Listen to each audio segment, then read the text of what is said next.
আসসালামু আলাইকুম ভিউয়ার্স, কেমন আছেন সবাই? আশা করি সবাই ভালো আছেন। টেক ফোকাস চ্যানেলে আপনাদেরকে স্বাগত। আজকের ভিডিওতে আমি দেখাবো কম্পিউটারে কিভাবে ফাংশন কি ব্যবহার করবেন। পুরো ভিডিও জুড়ে আমি আছি আইনাল, না টেনে পুরো ভিডিওটি দেখার অনুরোধ রইল। আপনি যদি একজন জব হোল্ডার হন অথবা স্টুডেন্ট হন অথবা স্বাভাবিক কম্পিউটার ইউজার হন না কেন, আমার এই টিপস আপনাকে বাস্তব জীবনে কম্পিউটারে অনেক বেশি এক্সপার্ট করে তুলবে।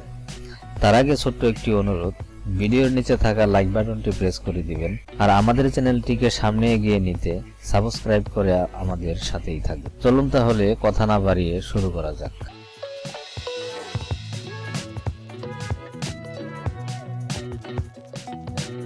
Welcome to computer screen. প্রথমেই আছে F1 কিটা সাধারণত ইউজ করা হয় হেল্পের জন্য। আপনি কোনো প্রোগ্রামে যদি থাকেন, যদি আপনি হেল্প চান এই প্রোগ্রাম সম্পর্কে, যেমন আমি মাইক্রোসফট ওয়ার্ডে আছি, আমি যদি কিবোর্ড থেকে F1 কিটা প্রেস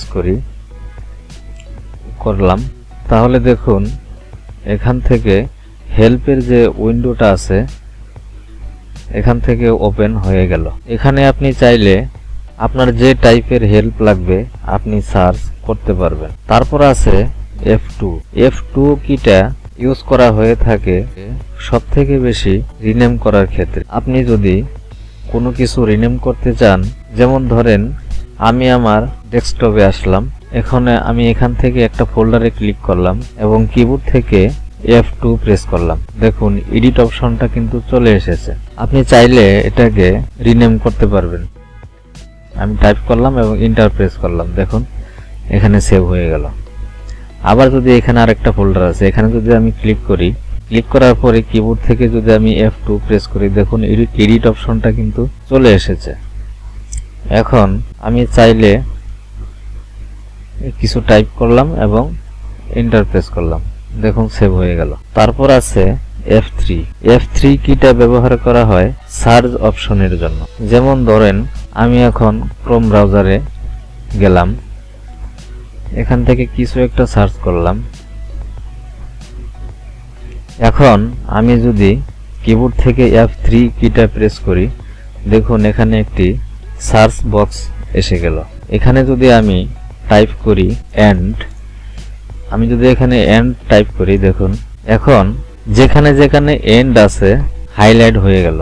সে এখান থেকে 105টি এন্ড পেয়েছে। এভাবে খুব সহজে কিন্তু আপনি সার্চ করতে পারবেন। তারপর আছে F4 কি ব্যবহার করা হয় কোনো কিছু ক্লোজ করার জন্য। যেমন ধরুন আমি এখন একটা ব্রাউজারে আছি, আমি যদি কিবোর্ড থেকে F4 কি প্রেস করি, তাহলে এই যে উইন্ডোটা আছে ক্লোজ হয়ে যাবে। আমি কিবোর্ড থেকে F4 কি প্রেস করলাম, দেখুন বন্ধুরা ক্লোজ হয়ে গেল। এরপর আপনি যদি F4 কি চাপেন, সেক্ষেত্রে যতগুলো উইন্ডো ওপেন আছে সবগুলো উইন্ডো আপনার ক্লোজ হয়ে যাবে।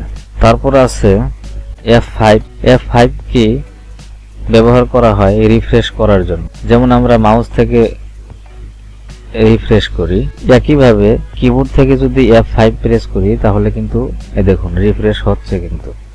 অথবা আপনি যদি ব্রাউজারেও থাকেন, দেখুন আমি ব্রাউজারে যাই,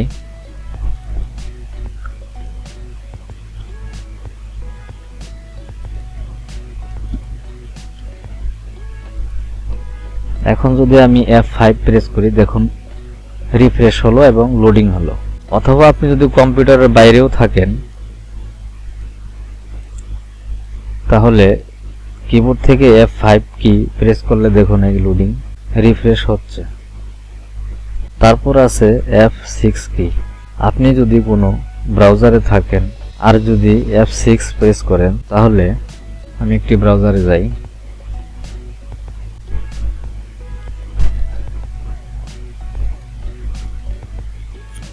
আপনি যদি কোনো ব্রাউজারে থাকেন আর যদি কিবোর্ড থেকে F6 প্রেস করেন, আমি করছি, দেখুন তাহলে URL লেখার অথবা ঠিকানা লেখার যে জায়গাটা দেখুন হাইলাইট হয়েছে। আপনি চাইলে এখানে আপনার ঠিকানা অথবা URL লিখতে পারেন। তারপরে আছে F7 কি।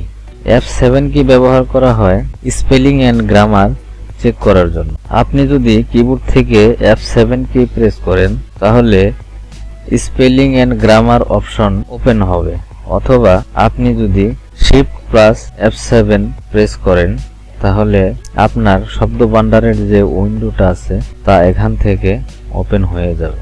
তারপর আছে F8। F8 কি ব্যবহার করা হয় সেভ মোডে কম্পিউটার অন করার জন্য। আপনি গুগল করলে সেভ মোড সম্পর্কে বিস্তারিত জানতে পারবেন। তারপর আছে F9।